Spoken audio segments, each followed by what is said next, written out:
অপরাধজনক সম্পত্তি আত্মসাৎ ও অপরাধজনক বিশ্বাসভঙ্গ।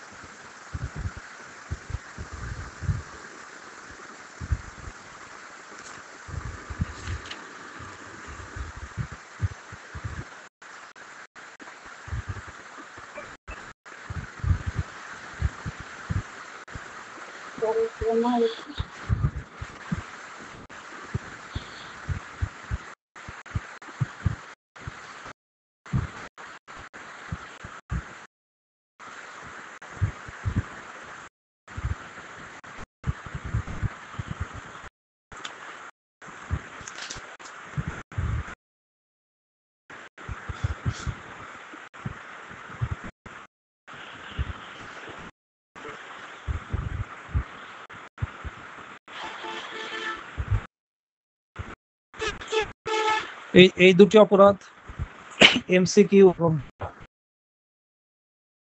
3টি পরীক্ষার জন্যই সমধিক গুরুত্বপূর্ণ। অপরাধজনক সম্পত্তি আত্মসাৎ ও অপরাধ বিশ্বাসভঙ্গ।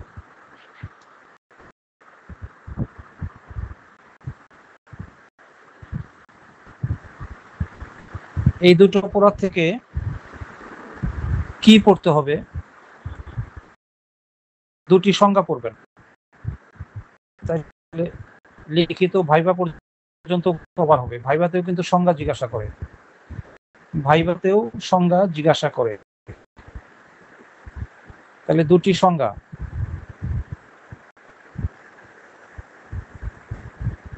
একটি পার্থক্য।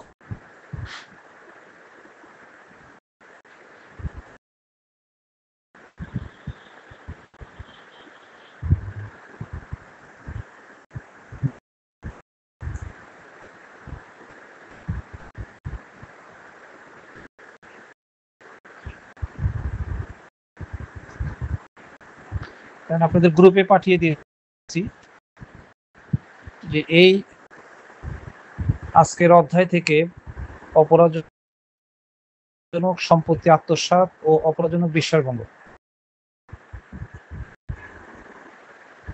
এই দুটো অপরাধ হচ্ছে একটি চ্যাপ্টার, সবসময় একসাথে। অপরাধজনক সম্পত্তি আত্মসাৎ ও অপরাধজনক বিশ্বাসভঙ্গ, এখান থেকে দুটো সংজ্ঞা পড়তে হবে। অপরাধজনক সম্পত্তি আত্মসাতের সংজ্ঞা এখন থেকে পড়ে ফেলবেন। এখন থেকে না পড়লে লিখিত পরীক্ষার সময় আর ভাইভা বলার সময়, ভাইভা কিন্তু অনেক কঠিন। সংজ্ঞা জিজ্ঞাসা করলে যদি সংজ্ঞা বলতে না পারেন তাহলে তো একটা মুশকিল হবে। এই কারণে এখন থেকেই অপরাধজনক সম্পত্তি আত্মসাৎ এবং অপরাধজনক বিশ্বাসভঙ্গের দুটো সংজ্ঞা আপনারা শিখবেন। একটি পার্থক্য, এটা লিখিতেও কাজে লাগতে পারে, ভাইভাও কাজে লাগতে পারে। অপরাধজনক সম্পত্তি আত্মসাৎ এবং অপরাধজনক বিশ্বাসভঙ্গের পার্থক্য। আর লাগবে 6টা ধারা।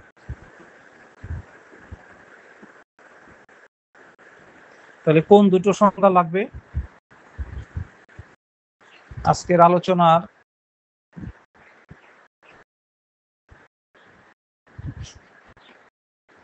যে দুটো অপরাধ, সেই দুটো অপরাধই হচ্ছে সংজ্ঞা পড়তে হবে আপনাদেরকে। দুটো অপরাধের মধ্যে পার্থক্য করতে হবে, আর 6টা ধারা পড়তে হবে। এখন প্রশ্ন হচ্ছে কোন 6টা ধারা আমরা পড়ব এই দুটো অপরাধ বা এই দুটো চ্যাপ্টার থেকে। এই দুটো চ্যাপ্টারকে কিন্তু আপনি 1 নাম্বার ফেলে পড়েন। আর 1 নাম্বার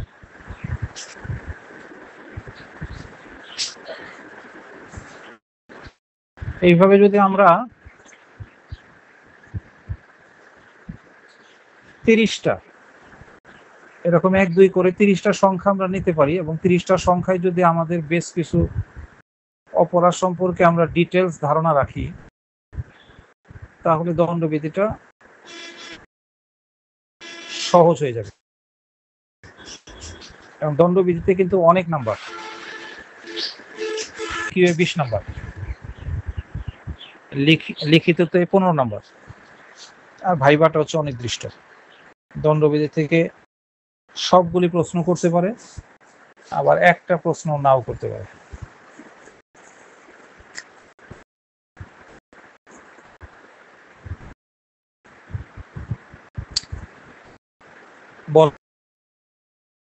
বলেন আপনাদের মত 1 নাম্বার টপিকটা কি?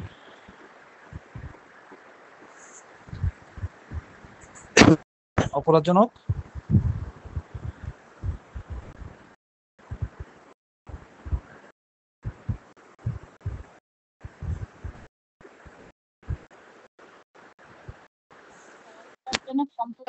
সম্পত্তি আত্মসাৎ ও অপরাধজনক বিশ্বাসভঙ্গ।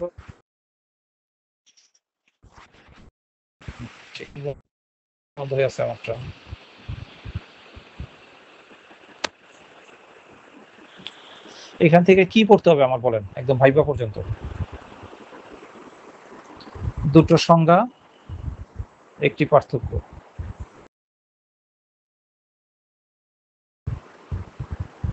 এখন কোন দুটো সংজ্ঞা করবেন আর এই দুটো অপরাধের মধ্যে পার্থক্য করবেন, এটা আপনারা জেনে ফেলেছেন। এখন 6টি ধারা কি? এই 6টা ধারা এখন আমি দিচ্ছি আপনাদেরকে।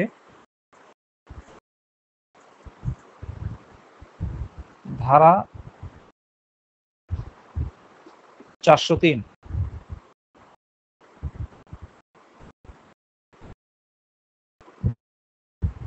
ধারা 405,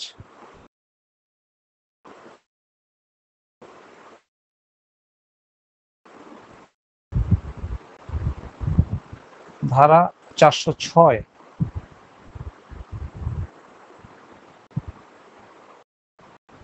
ধারা 407, 7ও লাগবে, 408,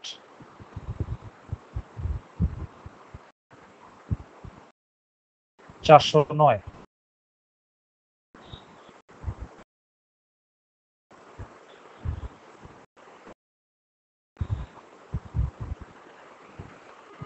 দেখেন 6টা ধারা হয়েছে কিনা।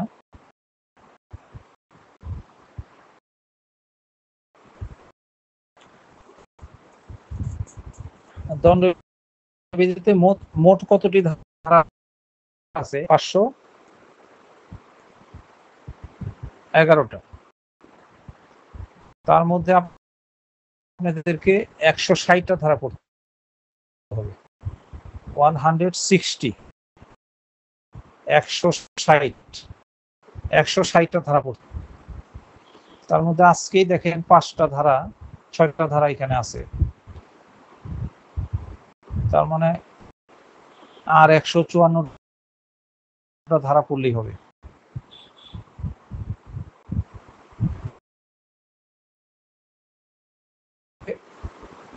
একশো 160টা নিয়ন্ত্রণ রাখতে হবে।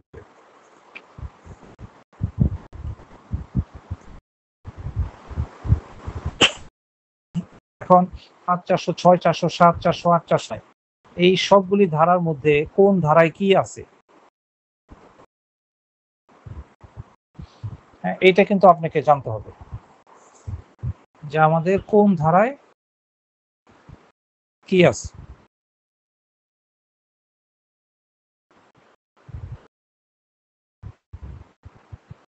ধারা 403 ধারায় অপরাধজনক সম্পত্তি আত্মসাতের সংজ্ঞা। অপরাধজনক সম্পত্তি আগের ওই 6টা ধারাই, কিন্তু দুটো ধারাকে একটু বোল্ড করে দিয়েছি। এই বোল্ড করা ধারা দুটো হলো সংজ্ঞা,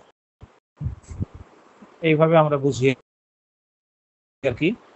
403 ধারাতেও সংজ্ঞা, 405 ধারাতেও সংজ্ঞা।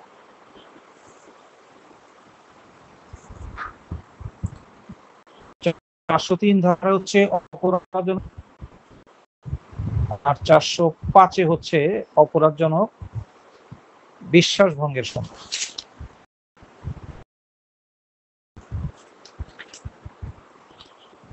এখন বাকি যে 406, 7, 8, 9 এই 4টা ধারায় কি? এই 4টাই হচ্ছে বিভিন্ন ধরনের অপরাধজনক বিশ্বাসভঙ্গের শাস্তি। বিভিন্ন ধরনের অপরাধজনক বিশ্বাসভঙ্গের শাস্তি। অপরাধজনক বিশ্বাসভঙ্গ নানান ভাবে হইতে পারে। সাধারণভাবে হইতে পারে, তখন সেটা যদি বাহক কর্তৃক অপরাধমূলক বিশ্বাস, বাহক তো বুঝেন আপনি কুরিয়ার সার্ভিস, একটা ট্রাক, সাধারণ পরিবহন, তাদেরকে আপনি কিছু মাল দিয়ে বললেন ঢাকা থেকে চট্টগ্রাম পৌঁছানোর জন্য, কিন্তু তারা সেইটা নিয়ে পালিয়ে গেল, আত্মসাৎ করলো, তখন কিন্তু সেটা হবে বাহক কর্তৃক অপরাধমূলক বিশ্বাসভঙ্গ। এইটা তখন হয়ে যাবে 407। আমি কবে হয়ে যাবে আগে আমি একটু বুঝিয়ে দেওয়ার চেষ্টা করতেছি। 408 হলো কেরানি বা চাকর যদি বিশ্বাসভঙ্গ করে, আপনার চাকর অথবা যে অফিসে আপনার অফিসের চাকর, কেরানি, তারা যদি অপরাধজনক বিশ্বাসভঙ্গ করে, তখন সেটা কিন্তু 408 ধারার অপরাধ হয়ে যাবে। তাহলে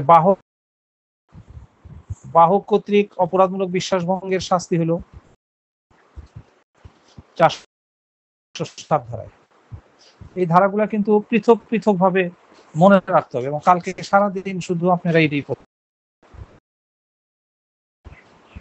এটা এমন ভাবে পড়বেন, সেটা পড়াটা হবে বিশ্লেষণাত্মক পড়া, গবেষণামূলক পড়া।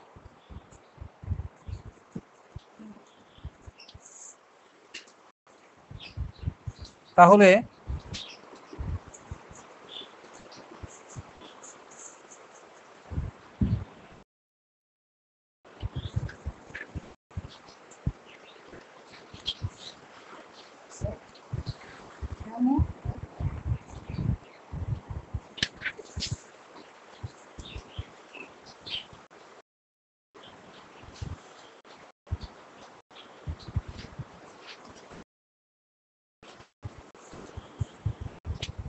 একটা কপি পাঠাই আপনাদের, এত লিখে শেষ করতে পারবেন না।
একটা কপি গিয়েছে কিনা দেখেন।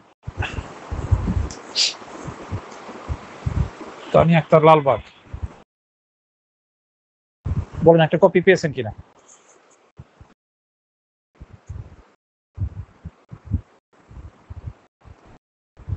মাঝে আমাদের হুট করে আসে না, এখন আসে নাই স্যার, অন্য সবাই হয়তো পাইছে, এটা আমার ফোনের সমস্যা।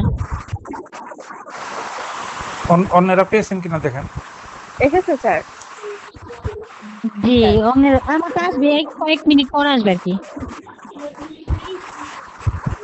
কয়েক মিনিট পরে আসবে, এরকম হলো কেন আপনার সেট? অনেক সময় সাথে সাথে চলে আসে, বলতে পারতেছি না স্যার। আবার অনেক সময় দেখা গেল একটু লেট করে আসে। আচ্ছা, আপনার আপনার পার্সোনাল নাম্বারে পাঠিয়ে দিলাম। পার্সোনাল নাম্বারে চলে আসছে কিনা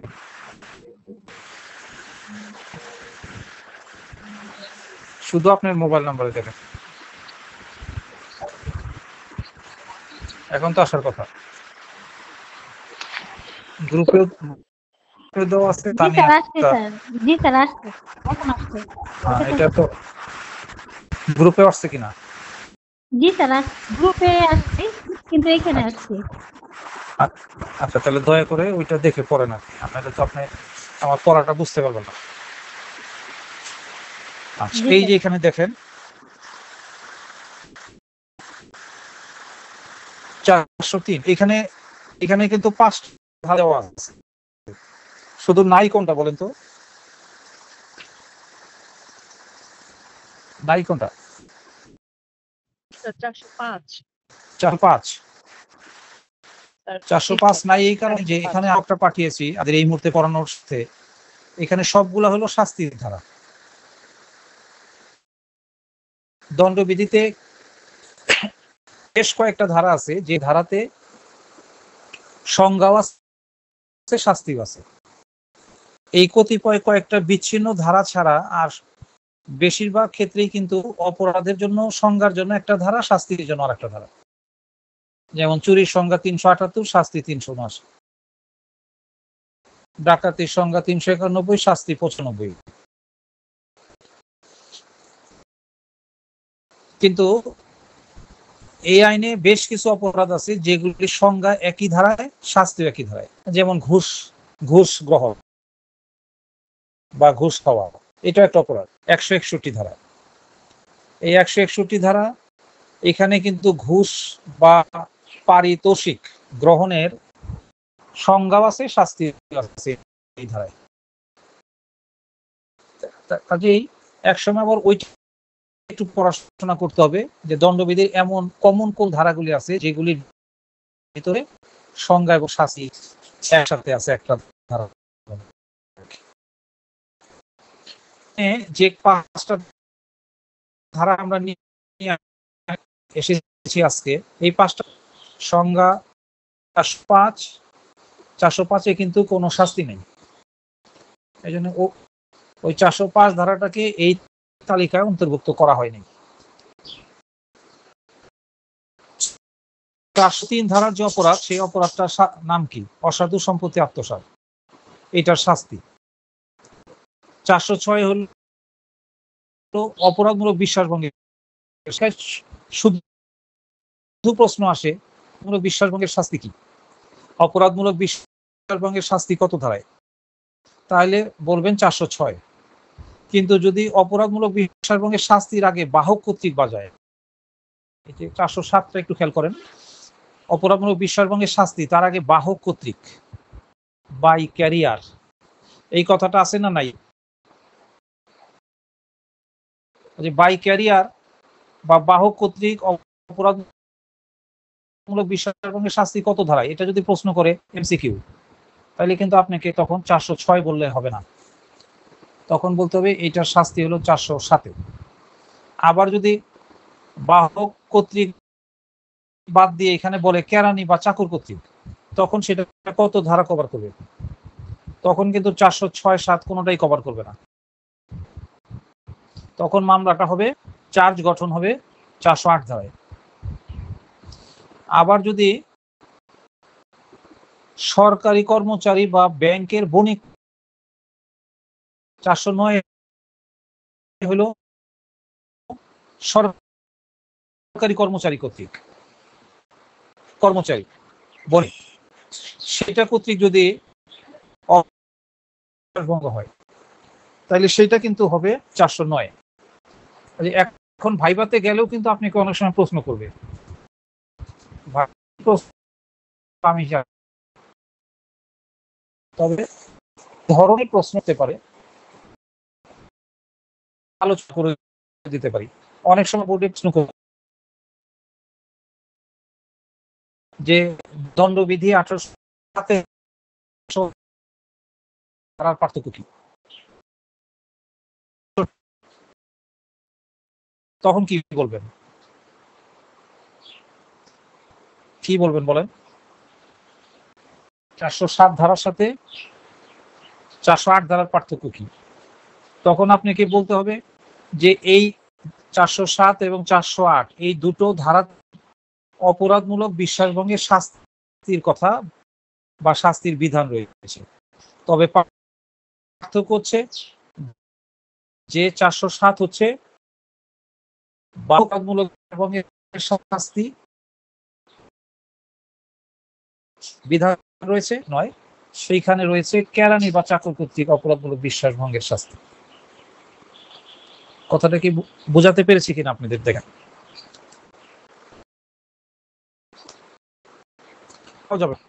আপনাকে বলতে হবে যে 407 এবং 408 এই দুটো ধারা শাস্তির বিধান রয়েছে। তবে পার্থক্য হচ্ছে যে দুটোতে অপরাধমূলক বিশ্বাসভঙ্গ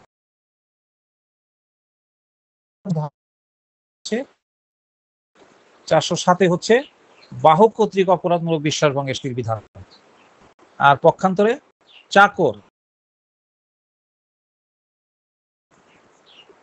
কর্তৃক অপরাধমূলক বিশ্বাসভঙ্গের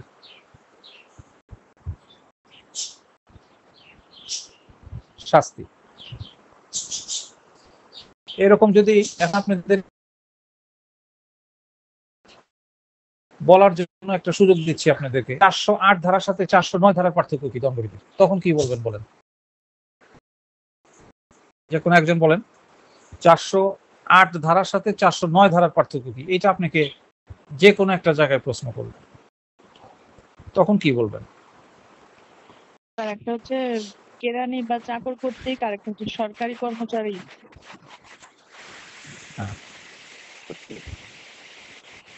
অপরাধমূলক বিশ্বাসভঙ্গের শাস্তি। এটা ঠিক আছে, কিন্তু তার আগে ওই কথাটা একটু বলে নেবেন, তাহলে বেটার হবে আর কি। এমনি হয়েছে গুড আর কি, গুডের চেয়ে তো বেটার অ্যান্সার করলে নাম্বার বেশি পাওয়া যাবে, কারণ ভাইভাতেও কিন্তু নাম্বার কমবে বাড়বে। মনে করেন আপনাকে 5টা ভাইবা প্রশ্ন করলো, তারা একটা টার্গেট করলো যে আমি প্রত্যেকটার জন্য 10 করে দিব, তাইলে এখন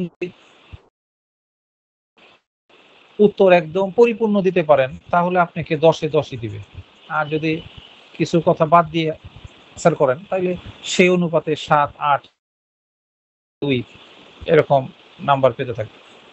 তাইলে আপনাকে প্রথমেই বলতে হবে যে 408 এবং 409 মূলক বিশ্বাসভঙ্গের শাস্তির বিধান রয়েছে। তবে পার্থক্য হচ্ছে যে একটিতে 408-এ হলো কেরানি বা চাকর কর্তৃক অপরাধমূলক বিশ্বাসভঙ্গের শাস্তি, আর 409 হচ্ছে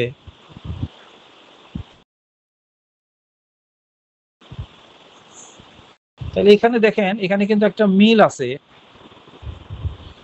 মিলটা কি? মিলটা হলো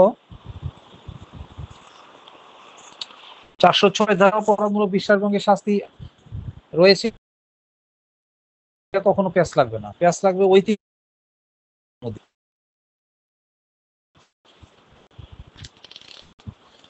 এই জন্য একটা সূত্র বানায় মনে রাখতে পারেন, সেটা হলো বাকেস। বাকেস বাতে কি? বাকেস বাটা কিন্তু আগে, বাহক কর্তৃক এই কথাটা আগে, তারপরে কেরানি, তাইলে বা কে আর দন্ত সমানের সরকারি পেঁচ লাগতে পারে। দেখা গেল আপনাকে বললো সরকারি কর্মচারী কর্তৃক বিশ্বাসভঙ্গের শাস্তি কত ধারায় আছে, এমসিকিউ প্রশ্ন করলো, আর আপনি 408-এ দিয়ে আসলেন। কাজে 407, 8, 9 এই তিনটা সিরিয়ালের মধ্যে বাটা আগে, তারপরে কে, ঠিক আছে, তারপরে হলো এস মানে দন্তস্ব সরকার, সংক্ষেপে দাঁড়াইল বাকেস। কেস মানে হলো মামলা, বা মানে বা মানে হলো অর অথবা, বা কেস তার মানে অথবা মামলা। এটা যদি কখনো ভুলে যান তাইলে এই তিনটা, বাতে হলো বাহক কর্তৃক 407, কেতে হলো কেরানি কর্তৃক বা চাকর কর্তৃক, এটা হলো 408, আর স মানে সরকারি কর্মচারী বা ব্যাংকের বণিক কর্তৃক অপরাধমূলক বিশ্বাসভঙ্গ, এটা 409। এখন আপনাদের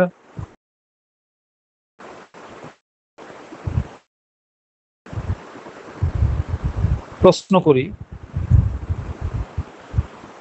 সেই প্রশ্নের এমসিকিউ উত্তরগুলো দেন। তাহলে এতক্ষণ কি পড়ালাম আর কতটুকু কাজে লাগলো, কতটুকু বুঝলেন সেটা বোঝা যাবে। প্রশ্ন করছে এমসিকিউ, দণ্ডবিধির 405 ধারায় কি রয়েছে? কতে দিল চুরি, খতে দিল ডাকাতির শাস্তি, গতে দিল অপরাধজনক সম্পত্তি আত্মসাতের সংজ্ঞা, আর ঘতে দিল অপরাধমূলক বিশ্বাস ভঙ্গের সংজ্ঞা।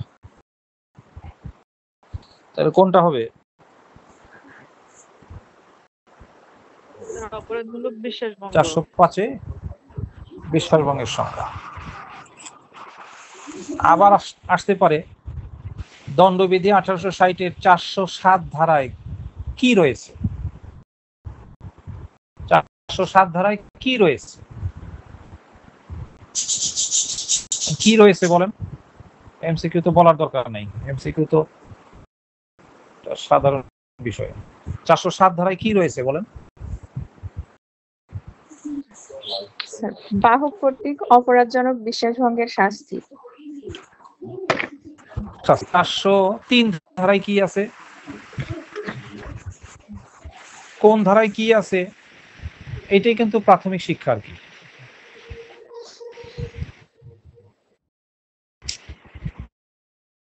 প্র্যাকটিসটা নিজেরাই করতে পারবেন, কিন্তু নিজেদের আপনারা এখন ভাবতেছেন যে এই কয়টা ধারা আবার এত পড়ার কি দরকার, এত মনে রাখার কি প্রয়োজন। যখন এই দণ্ডবিধির যাবেন আপনি, পাশাপাশি আরো 6টা বই আছে আইনের সাবজেক্ট, এই 6টা বইয়ের মধ্যে যখন যাবেন তখন কিন্তু এই ধারাগুলি হারিয়ে যেতে পারে। এই জন্য সারাদিন কালকে ক্লাসে আসার আগ পর্যন্ত এইগুলিকে নানানভাবে পড়তে হবে, বুঝতে হবে, লিখতে হবে, সূত্র বানাইতে হবে। অর্থাৎ এইগুলিকে নিয়ে আপনাকে রীতিমতো প্র্যাকটিস করতে হবে।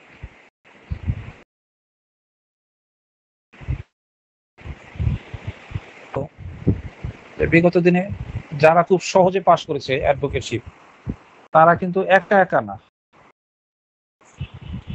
তারা, আমিও বলে দিয়েছিলাম, যারা আমার ছাত্র 3 জন 5 জন করে একটা গ্রুপ করেন, গ্রুপ করে নিজেরা আলোচনা করে করবেন। একজন আর একজনকে প্রশ্ন জিজ্ঞাসা করবেন, উত্তর দিবেন, আবার নিজে প্রশ্ন করবেন, আর একজন উত্তর দিবে। এইভাবে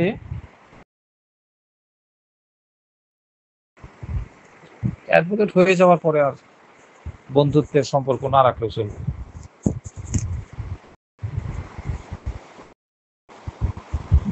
তখন চাইলেও পারবেন না। আমি আজকে রামপুরা, আমার খুব ঘনিষ্ঠ একজন ফ্রেন্ড অ্যাডভোকেট মনির, রামপুরা থানার যুব দলের, তার চেম্বারের কাছ দিয়ে ঘুরে আসছি আর কি। কিন্তু যাওয়ারও সময় ছিল না, আবার আমার সন্দেহ ছিল যে খামাখা যাবো, আমার 3 মিনিট লাগতো আর কি।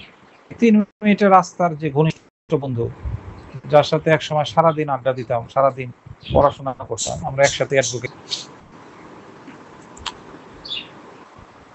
আওয়ামী লীগের সময় ওনার মৃত বাবার নামে মামলা করছে। ওনার বাবা মরে গেছে আরো 2 বছর আগে, এই মৃত বাবার নামে মামলা করছে। এই হলো আমাদের মনির ভাই। ওই অনেক আফসোস করছে যে ভাই আমার মৃত বাবাটার নামে মামলা করছে, খুব অত্যাচারিত হয়েছে। এখন এইটাই বললাম যে দেখেন এই যে বন্ধু বান্ধব এখন চাইলেও কিন্তু করতে পারলাম না, ওনার প্রয়োজনও নাই এখন। কিন্তু ওই সময় কিন্তু আমরা একসাথে পড়াশোনা করছি, সিনিয়রের সাথে কোর্টে থাকছি সারাদিন, আর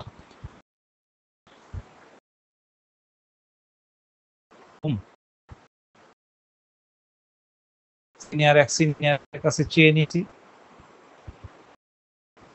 এখন বললে আবার বিতর্কিত হব, তারপরও বলি, হলো সাহেরা খাতুন স্বরাষ্ট্রমন্ত্রী ছিলেন, ওনার রুমটা চেয়ে নিয়েছিলাম, বড় ছিল না। এই রুমে বসে আমরা সবাই মিলে নির্বিশেষে সবাই মিলে সেখানে পড়াশোনা করতাম অ্যাডভোকেট হওয়ার আগে। এতে কিন্তু আমাদের বিরাট একটা সুবিধা হয়েছে। আমার কাজটা গুরুত্বপূর্ণ ছিল, এই জন্য আমার পাস করতে সবচেয়ে বেশি সুবিধা হয়েছে। আমাকে খালি প্রশ্ন করার জন্য বলতো আর কি, আমি একটু গুছিয়ে প্রশ্ন করতে পারতাম। এখন প্রশ্ন যেটা আমি করতাম সেটা তো অবশ্যই আমার উত্তরটা জানা থাকতো, আমি তো ওই প্রশ্ন করতাম না। এইভাবে কিন্তু জানা প্রশ্ন এক সময় সব প্রশ্নে আমার জানা হয়ে গেল। অসংখ্য প্রশ্ন করতেছি, কিছু প্রশ্ন নিজে সৃষ্টি করেও করতেছি, হোক বা না হোক চেষ্টা তো করতেছি। এইভাবে অসংখ্য প্রশ্ন কিন্তু নিজে সৃষ্টি করতে হবে। দেখেন একটা পাতা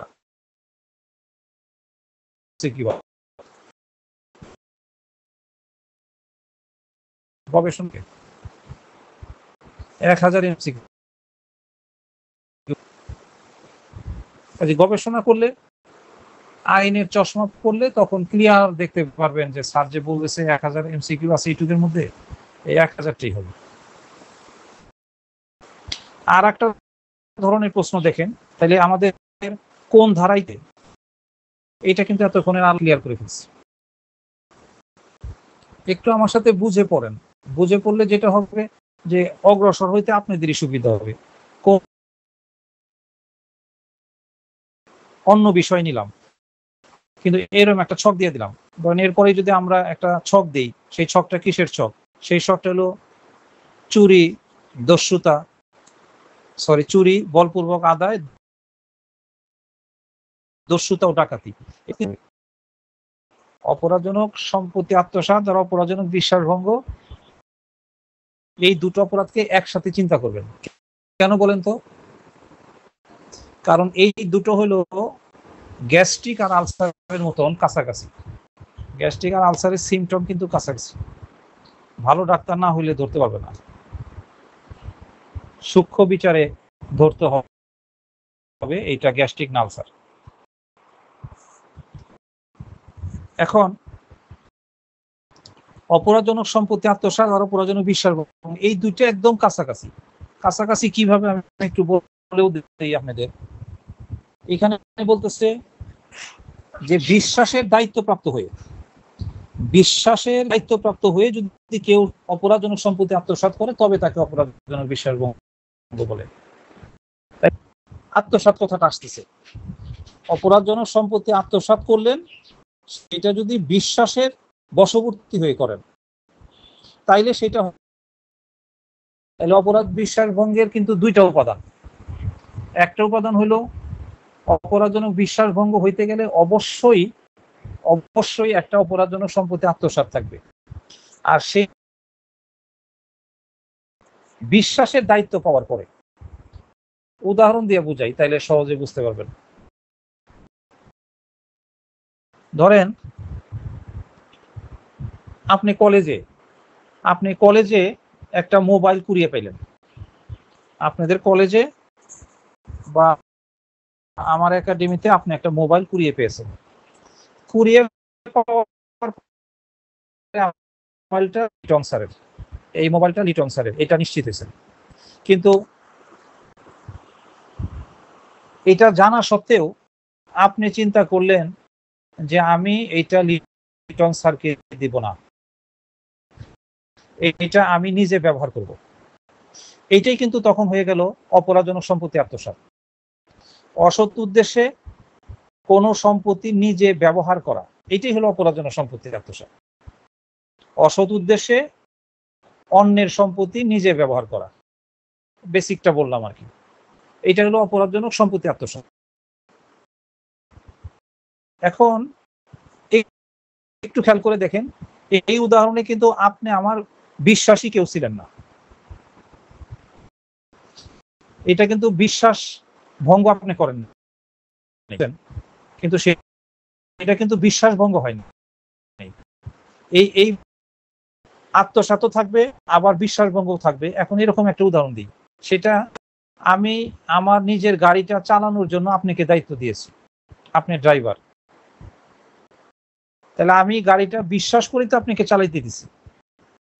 এখন আপনি একদিন এই গাড়িটা নিয়ে পালিয়ে গেলেন, চিন্তা করলেন যে এই গাড়িটা নিয়ে আমি চিটাগাং যাব, জিঞ্জিরার মতন একটা জায়গা থেকে এগুলো রং টং বদলায়া আমি একটা টেম্পু বানায়া এটা চালাবো, স্যার আর ধরতে পারবে না, কেউ এটা বুঝবে না এটা স্যারের গাড়ি। তাহলে এইখানে একটা বিশ্বাসের সম্পর্ক ছিল কিনা বলেন? আগেরটাও কিন্তু আত্মসাৎ হয়েছে, যে আমার মোবাইলটা পেয়ে জানার পরেও আপনি সেটা নিজে ব্যবহার করতেছেন, এখানে কিন্তু কোনো বিশ্বাস ভঙ্গ ঘটে নাই, কিন্তু সম্পত্তি আত্মসাৎ।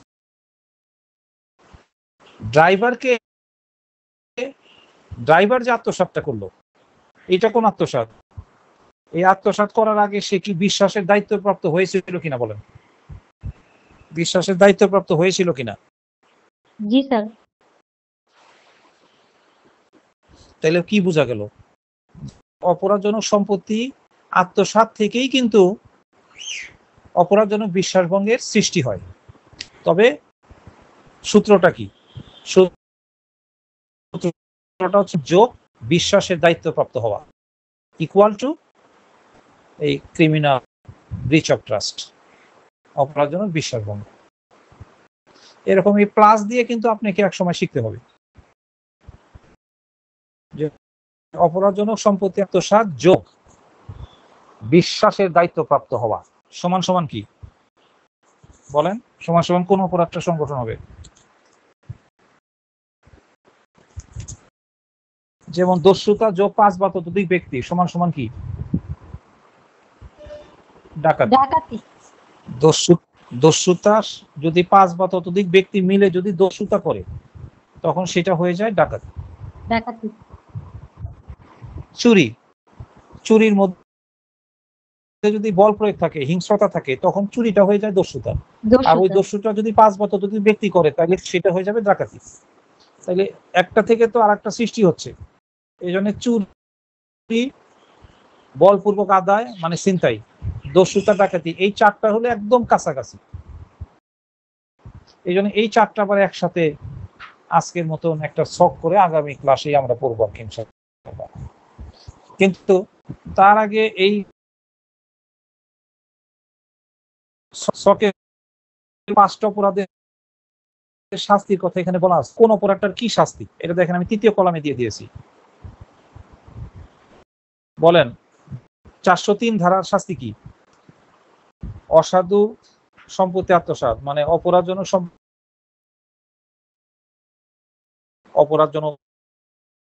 অসাধু অসৎ, তাহলে এটার শাস্তি কত বলেন? 403 ধারার অপরাধের শাস্তি কত বছর?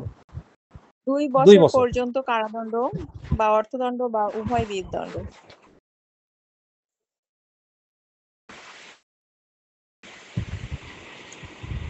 আমরা আগে 2 বছরই মনে রাখবো শাস্তিগুলা। যখন আমরা 5টা শাস্তি একসাথে মুখস্থ করব, তখন একটা কৌশল দিয়ে যেতে হবে আমাদের। এবং দেখেন শাস্তিটা কিন্তু উপর থেকে নিচের দিকে বাড়তেছে আর কি।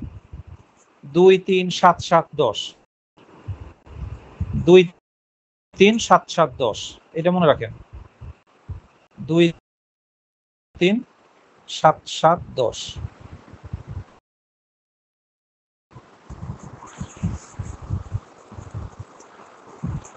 তাহলে 2, 3, 7, 7, 10 এই হলো আমাদের 5টা শাস্তি।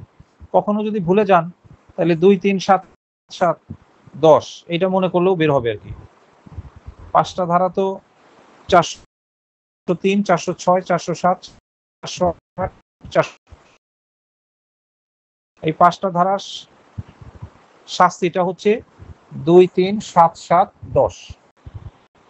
হঠাৎ একটা ভুলে গেলেন, আল্লাহ না করুক, সেটা কি, যে অপরাধজনক বিশ্বাসভঙ্গের শাস্তি কি, তখন তো আপনার জানা থাকবে যে 2, 3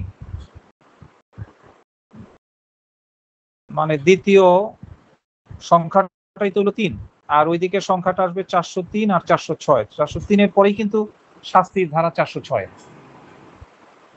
মাঝখানে আরেকটা ধারা আছে 405, কিন্তু 405 তো এই শাস্তির ধারা না, এই জন্য ওইটাকে আমরা বাহিরে রাখছি, বাহিরে রেখেছি আর কি।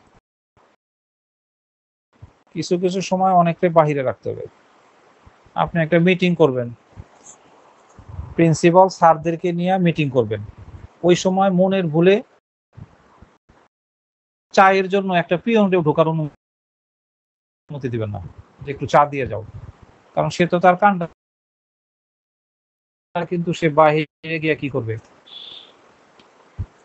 বলে দিবে আর কি।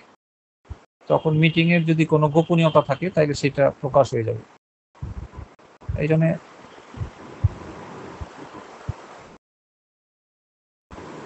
কোনো সময় কাউকেই আসতে দেওয়া যাবে না ঘরের মধ্যে। এই জন্য আজকের এখন এই ছকটার মধ্যে 405 ধারাটা আনা যাবে না, তাইলে একটা প্যাঁচ লাগার সম্ভাবনা থাকবে। 405 ধারা আমরা জানি, সেটা আলাদাই থাকবে। আর এই 5টা ধারা হলো শাস্তির ধারা। অপরাজিতা ম্যাডাম, প্রশ্ন করি উত্তর দেন। আজকে আমরা কোন সাবজেক্ট পড়তেছি?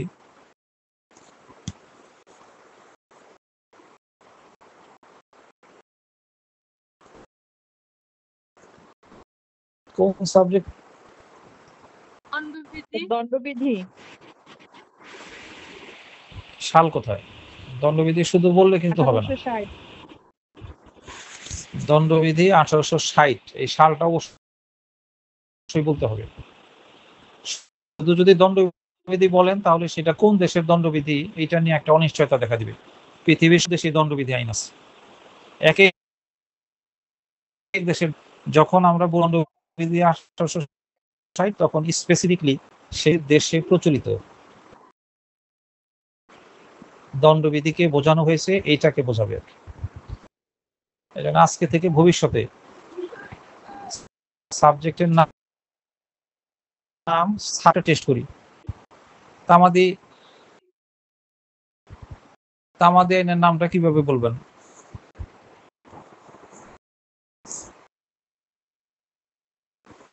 তারা বলে হবে কিনা? তামাদি আইন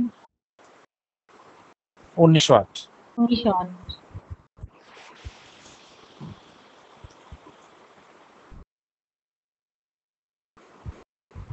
শামীম সাহেব বলেন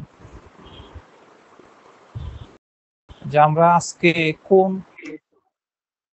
টপিক পড়তেছি? সাবজেক্ট তো দণ্ডবিধি 1860, কিন্তু আলোচনার আলোচ্য সূচিটা কি? আমাদের আজকে আলোচনার বিষয়বস্তু হচ্ছে অপরাধজনক সম্পত্তি আত্মসাৎ ও অপরাধজনক বিশ্বাসভঙ্গ। জি, অপরাধজনক সম্পত্তি আত্মসাৎ এবং অপরাধজনক বিশ্বাসভঙ্গ। এরপরে শারমিন আক্তার তো ভালো পড়াশোনা করে, ওনার প্রশ্ন ধরে লাভ নাই। এরপর আমাদের মুনিয়া আক্তার, বাসার কিনা সব?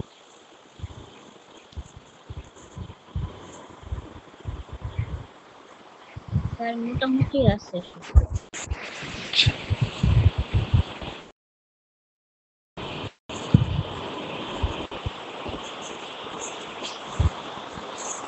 মুনি আক্তার বলেন যে আমাদের আজকের যে আলোচনার বিষয়, এইমাত্র শামীম সাহেব বললেন, এই আলোচনার বিষয়টাকে কভার করার জন্য, পড়ার জন্য আমাদের কয়টা ধারার সাহায্য নিতে হবে?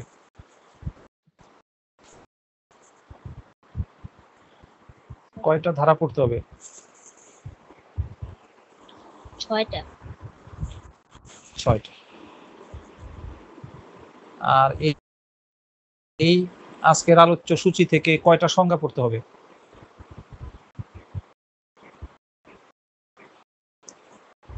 সংজ্ঞা পড়তে হবে 3, 405। অপরাধজনক সম্পত্তি আত্মসাতের সংজ্ঞা পড়তে হবে, আর অপরাধজনক বিশ্বাস ভঙ্গের সংজ্ঞা পড়তে হবে। আর পার্থক্য পড়তে হবে কয়টা? স্যার একটা।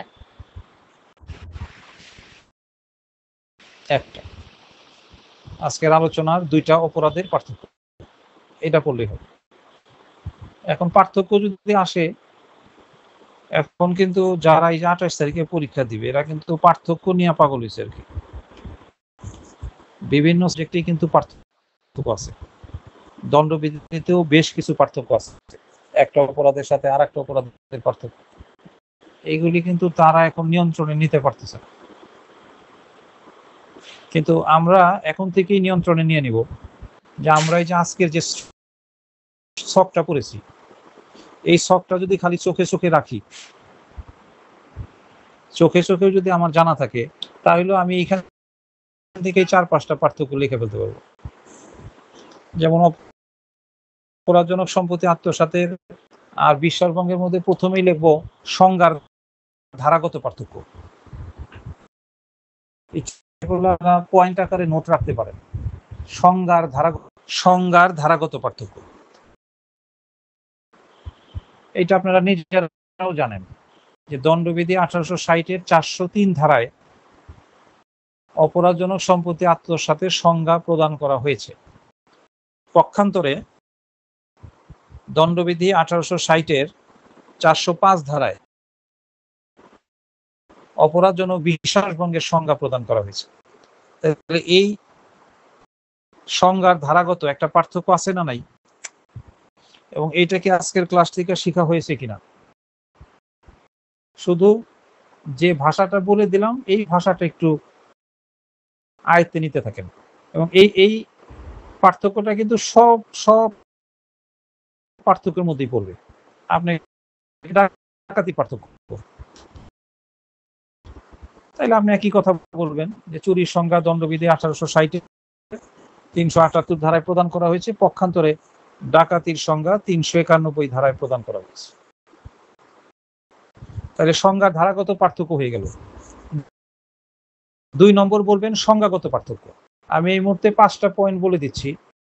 এই দণ্ডবিধির 1860-এর যে কোনো অপরাধের সাথে যে কোনো অপরাধের পার্থক্য আসলে এই 5টা বেসিক পার্থক্য দিয়ে দিবেন। শুধু এই 5টা পার্থক্য লিখলেও কখনোই ফেল হবে না, কারণ এই 5টা হলো মৌলিক পার্থক্য। পারলে হয়তো আপনার নাম্বার কম দিতে পারে, কিন্তু ফেল করানোর কোনো সুযোগ নাই। এরপরে সারা বছর যে ক্লাস করবেন, বা সারা বছর তো আপনিও নিজে 2-1টা বই কিনবেন, বা আরো স্যারের কাছে পড়তে পারেন। আরো স্যারের কাছে পড়লে তো আমার কোনো আপত্তি নাই, অন্য স্যাররা হয়তো একটা হিংসাত্মক মনোভাব নিয়ে দৃষ্টি দেখে। আমার বক্তব্যটা হলো যে আমার ছাত্র যদি আরো 3 জায়গায় পড়ে, তাইলে এই ছাত্রটা পাশ করবে। এই ছাত্রটা পাশ করলে এই ছাত্র তো আমারও ছাত্র, এবং যত বেশি জায়গায় পড়বেন তত বেশি কিন্তু আপনি চর্চায় থাকবেন। যেমন আজকে সারাদিনে যদি আপনি আর এক স্যারের কাছে পড়া থাকতো, তাইলে আর এক স্যারের কাছে আপনি তো অন্তত পক্ষে পড়তেন। কিন্তু আমি যদি আজকে লাইনে এই মুহূর্তে না আসতাম, এই মুহূর্তে কিন্তু একটা না কেউই পড়তেন না, আমিও পড়তাম না। আমি যে আপনাদের পড়াচ্ছি এখন হয়তো অন্য বিচ্ছিন্ন কাজ করতাম, বা ভালো লাগতেছে না একটা গান শুনতেছি, ভালো লাগতেছে না একটু বেরিয়ে আসতেছি। কিন্তু পড়াকে কেন্দ্র করে দেখেন আমিও একটা না থাকতেছি, আপনিও থাকতেছেন। এরকম যদি আরো 7 স্যারের কাছে পড়েন, আপনি থাকবেন, বেশি সময় দিবেন, বেশি জানবেন, বেশি চর্চায় থাকবেন। এটা তো আপনার পাস করার জন্য যেমন ভালো, আমার জন্য ভালো।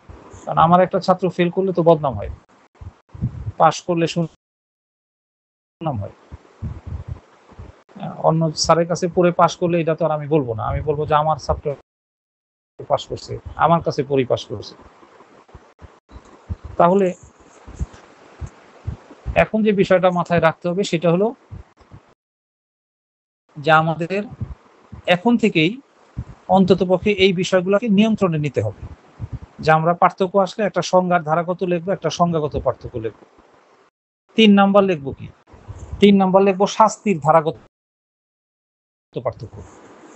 এই পার্থক্যের শিরোনামটা হবে শাস্তির ধারাগত পার্থক্য। 1 নাম্বারটা কিন্তু ছিল সংজ্ঞার ধারাগত পার্থক্য, আর 3 নাম্বারটা হলো শাস্তির ধারাগত পার্থক্য।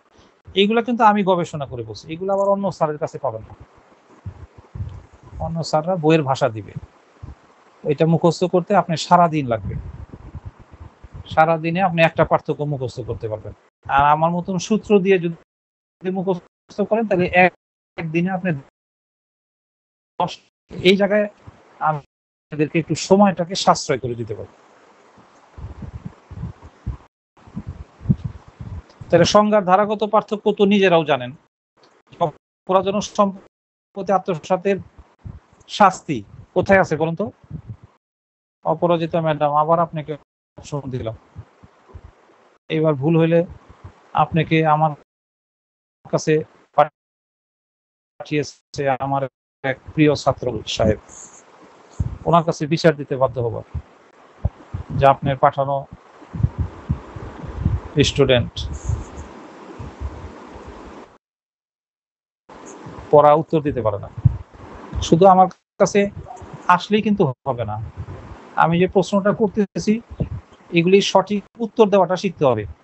আর আমি উত্তর দেওয়ার আয়োজনটা কেন করছি? কারণ কাজে লাগবে। ভাইভাতে গেলে এখন যদি আপনি বিব্রত হন, এখন যদি লজ্জা পান, ভাইভাই তো আরো সর্বনাশ হবে। আমি ঘরের মানুষ, কাছের মানুষ,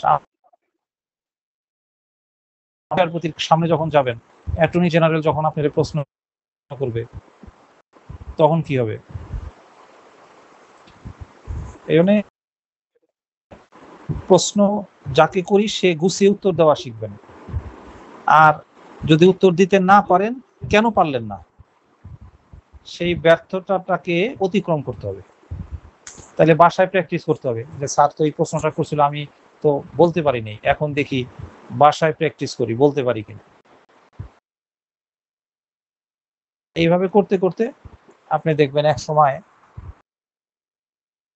প্রত্যেক উত্তর আপনি দিতে পারতেছেন।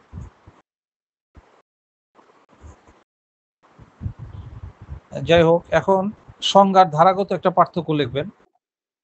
একটা লিখবেন সংজ্ঞাগত পার্থক্য, একটা লিখবেন শাস্তির ধারাগত পার্থক্য, আর 4 নাম্বার পার্থক্য লিখবেন শাস্তির পরিমাণগত পার্থক্য। হেডলাইনটা করেন